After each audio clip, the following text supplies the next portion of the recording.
Everyone. मागच्या आपल्या पहिल्या व्हिडिओमध्ये आपण समास म्हणजे काय ते बघितलं. दोन शब्दांच्या एकत्रीकरणाला समास असं म्हणतात. हे बघत असतानाच अशा एकत्रीकरणामुळे तयार होणाऱ्या शब्दाला सामासिक शब्द म्हणतात असं सुद्धा आपण बघितलेलं आहे. तसंच विभक्ती व त्याच्या प्रत्ययांचा देखील आपण अभ्यास केला. हे करत असताना समासाचे प्रमुख जे 4 प्रकार आहेत. पहिला प्रकार अव्ययीभाव समास, तत्पुरुष समास, द्वंद्व समास, बहुव्रीही समास या प्रमुख अशा 4 प्रकारांचा सुद्धा आपण अभ्यास केलाय. प्रकार दुसरा म्हणजे तत्पुरुष समास, यामधील विभक्ती तत्पुरुष समासाचा आपण अभ्यास केलेला आहे. तत्पुरुष समासातील ब आणि म्हणजेच दुसरा प्रकार कर्मधारय समास याचा आज आपण अभ्यास करणार आहोत. कर्मधारय समास, ज्या समासात दोन्ही पदे एकाच विभक्तीत म्हणजे प्रथमा विभक्तीत येतात, याचाच अर्थ त्या पदांना कुठल्याही प्रकारची विभक्ती प्रत्यय किंवा शब्दयोगी अव्यय लागत नाही. उदाहरणार्थ विद्याधन, विद्या, धन या दोन्ही प्रथमा विभक्तीत असलेली पदे आहेत. अशा ठिकाणी कर्मधारय समास होतो. या समासातील शब्द प्रामुख्याने 3 प्रकारे तयार होतात. पहिला प्रकार म्हणजे विशेषण अधिक विशेष्य किंवा नाम. या पहिल्या पद्धतीने कर्मधारय समासातील पद तयार होतं किंवा सामासिक शब्द तयार होतो. उदाहरणार्थ पीतांबर, पीत असे अंबर, पीत म्हणजे पिवळे, अंबर म्हणजे वस्त्र. पहिलं विशेषण आणि दुसरं पद नाम. दुसरा प्रकार नाम अधिक विशेषण, म्हणजे पहिले नाम येतं आणि नंतर त्याला लागलेलं विशेषण येतं. उदाहरणार्थ नरसिंह, सिंहासारखा नर.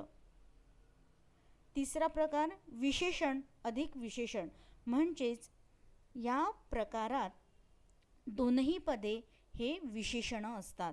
उदाहरणार्थ श्यामसुंदर. या 3 प्रकारे कर्मधारय समासातील सामासिक शब्द तयार होतो. या ठिकाणी दोन्ही पदे एकाच विभक्तीत म्हणजेच प्रथमा विभक्तीत येतात. त्याला कुठल्याही प्रकारचा प्रत्यय किंवा शब्दयोगी अव्यय लागत नाही. तत्पुरुष समासातील तिसरा प्रकार आहे द्विगु समास. द्विगु समासाचा अभ्यास यापूर्वीही आपण केलेला आहे आणि हा प्रकार समजायला सहज आहे आणि ओळखण्याच्या दृष्टिकोनातून हा चटकन ओळखता येतो. कारण याचं पहिलं वैशिष्ट्य म्हणजे या समासातील पहिलं पद हे संख्या विशेषण असतं व त्या सामासिक शब्दावरून एका समुच्चयाचा बोध होतो.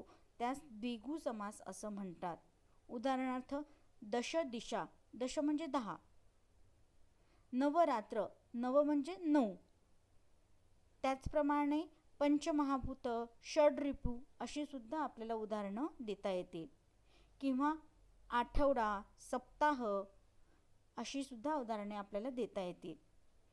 म्हणजेच द्विगु समासामध्ये 2 पदांपैकी पहिलं पद हे संख्या विशेषण असतं.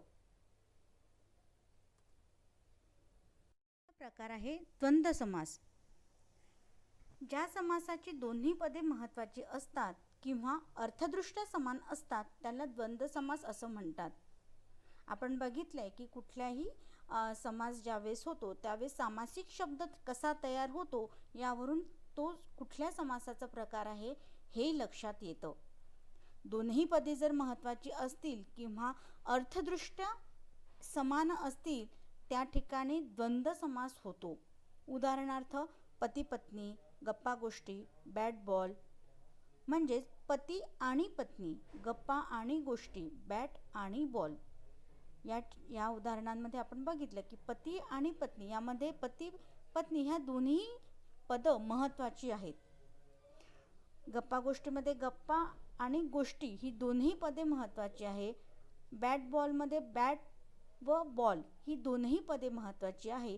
म्हणजेच ज्या ठिकाणी दोन्ही पदे महत्त्वाची असतात व तसेच अर्थदृष्ट्या ते समान असतात त्या ठिकाणी द्वंद्व समास होतो. द्वंद्व समासाचे 3 उपप्रकार आहेत. पहिला इतरेतर द्वंद्व समास. ज्या समासात विग्रह करत असताना आणि व अशी अव्यय वापरली जातात व अर्थाच्या दृष्टीने दोन्ही शब्द महत्त्वाचे असतात त्याला इतरेतर द्वंद्व समास असं म्हणतात. वरचं उदाहरण बघूया. पती आणि पत्नी, गप्पा आणि गोष्टी, बॅट व बॉल. या ठिकाणी विग्रह करत असताना आपण आणि व अशी अव्यय वापरलेली आहेत, म्हणून वरील 3ही उदाहरणे ही इतरेतर द्वंद्व समासाची सांगता येतील. पुढचा प्रकार आहे वैकल्पिक द्वंद्व समास. म्हणजेच ज्या समासात दोनपैकी एकाचीच निवड करता येते किंवा दोनपैकी एका पदाची निवड करावी ही अपेक्षा असते किंवा तसा पर्याय त्या ठिकाणी सुचवलेला असतो त्या ठिकाणी वैकल्पिक द्वंद्व समास होतो. उदाहरणार्थ आई किंवा बाबा, खरे वा खोटे, योग्य वा अयोग्य, पेन किंवा पेन्सिल अशीही काही उदाहरणे आपल्याला सांगता येतील. पुढचा प्रकार आहे समाहार द्वंद्व समास. ज्या समासात मूळ पदाबरोबर म्हणजेच मूळ शब्दाबरोबर त्याच जातीच्या इतर वस्तूंचा समावेश होतो त्याला समाहार द्वंद्व समास असे म्हणतात. म्हणजेच अंथरूण पांघरूण या शब्दामध्ये अंथरण्यासाठी व पांघरण्यासाठी ज्या काही वस्तू लागतात त्या सगळ्या वस्तूंचा समावेश या एकाच शब्दामध्ये केलेला आहे. पाट-पाणी, जीवनासाठी लागणाऱ्या पाट व पाणी सोबतच इतर संपूर्ण साहित्याचा समावेश पाट-पाणी या एका शब्दामध्ये केलेला आहे. भाजीपाला हे सुद्धा आपल्याला समाहार द्वंद्व समासाचं उदाहरण म्हणून घेता येईल. भाजी व त्यासाठी लागणाऱ्या इतर गोष्टी ह्या म्हणजेच भाजीपाला समाहार द्वंद्व समासाचं उदाहरण म्हणून आपण या शब्दांकडे बघू शकतो. पुढचा व शेवटचा प्रकार आहे बहुव्रीही समास. म्हणजेच ज्या समासात सामासिक शब्दातील दोन्ही पदे महत्त्वाची नसून तिसऱ्याच पदाचा किंवा शब्दाचा बोध होतो. म्हणजे तिसरे पद किंवा शब्दाचे हे विशेषण असते त्याला बहुव्रीही समास असं म्हणतात. पहिल्या 3ही समास प्रकारांमध्ये आपण बघितलं की एका ठिकाणी पहिलं पद महत्त्वाचं, दुसऱ्या ठिकाणी दुसरं पद महत्त्वाचं, तिसऱ्या प्रकारामध्ये दोनही पदे महत्त्वाची, पण चौथ्या आणि शेवटच्या पदांमध्ये मात्र दोन्हीही पदं ही तेवढी महत्त्वाची नसून त्या ठिकाणी तिसऱ्याच पदाचा बोध होतो. उदाहरणार्थ नीलकंठ, निळा आहे कंठ ज्याचा असा तो तर शंकर.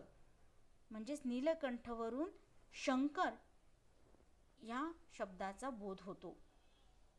निष्कलंक, नाही कलंक ज्याला अशी ती व्यक्तीचा या ठिकाणी बोध होतो. सहकुटुंब, कुटुंबासहित असा तो म्हणजे गृहस्थ. या ठिकाणी असा तो असा शब्दप्रयोग करून बहुव्रीही समास सुचविला जातो. म्हणजेच सामासिक शब्दाचा विग्रह करत असताना असा तो असा शेवटी प्रत्यय येतो. अशा ठिकाणी ज्यावेळेस तिसऱ्या पदाचा बोध होतो अशा वाक्यांमध्ये बहुव्रीही समास होतो. अनंत, नाही अंत ज्याला असा तो तर परमेश्वर. लंबोदर, लंब आहे ज्याचा उदर असा तो तर गणपती. म्हणजे या वरच्या संपूर्ण उदाहरणांवरून आपल्याला लक्षात येतं की या समासामध्ये पहिली दोन्ही पदे महत्त्वाची नसून तिसऱ्याच पदाचा बोध होतो म्हणजेच शब्दाचा बोध होतो. अशा ठिकाणी बहुव्रीही समास होतो. धन्यवाद.